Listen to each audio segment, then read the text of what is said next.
In this video tutorial, we're going to take a step back from writing actual JavaScript code, and we're going to do just a little bit of theory. Don't worry, we're not going to get into some micro nerd details that's going to put everybody to sleep here, but I want to cover some basic things that I think will help you as you explore further into JavaScript. So I have a bunch of points I want to cover. Again, we're not going to take too long here, just enough to get us forward. So let's just jump into it, and yeah, the pain will be over soon. So number one, what is a programming language? That's the question. And of course, some of you may be thinking to yourself, well, this is pretty obvious. We know what a programming language is. Maybe, but let's just jump into it. So number one, it is a written language. It uses normal Western characters like you see in English or French, but it has special keywords that have a special meaning in the language. So for example, in our last video, we learned about the alert function. Remember those pop-up alert boxes? That's just one example of a keyword built into JavaScript that has a special meaning and gives us a special functionality. In fact, the word function is a keyword in JavaScript as well. There are several of them. And as we explore JavaScript, we're going to look more closely at some of these special keywords.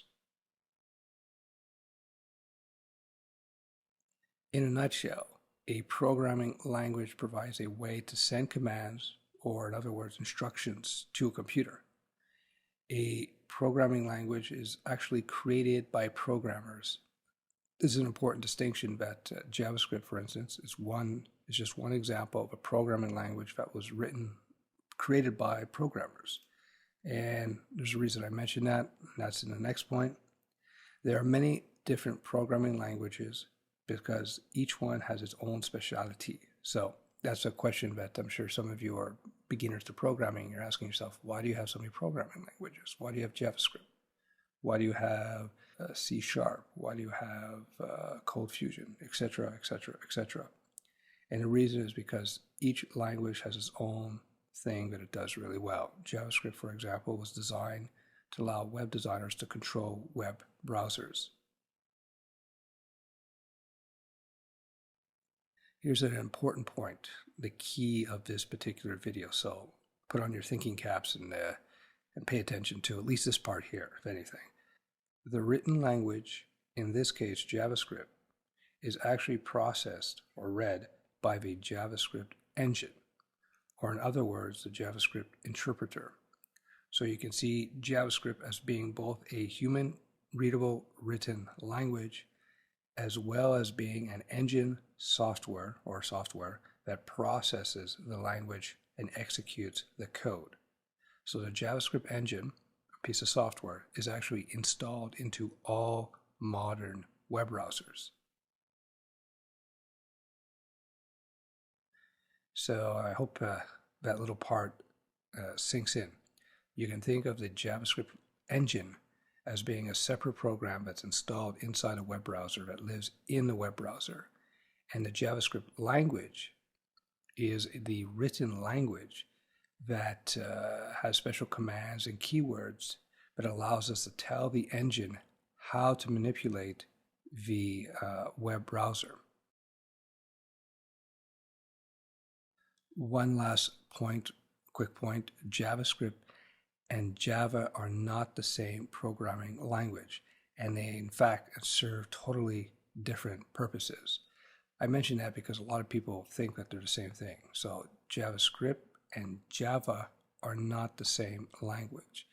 JavaScript is the programming language for the web browser, and Java is a what they call an enterprise level language used basically for creating database-driven websites. This is all server stuff. So anyway, if you don't know about database-driven websites, go to killerphp.com. You'll learn all about it there.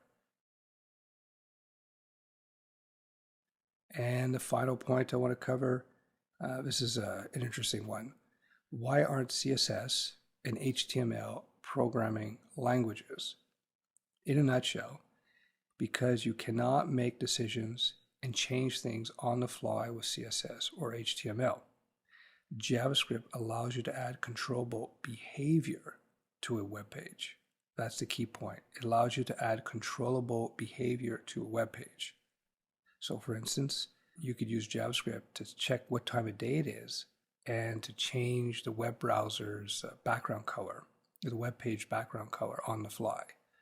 Or you could have JavaScript time how much time a person's been on the page and then have something appear.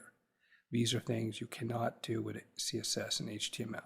So the subtle difference between a markup language or a written language like CSS or HTML, they're not programming languages simply because they do not provide the ability to add behavior to a web page.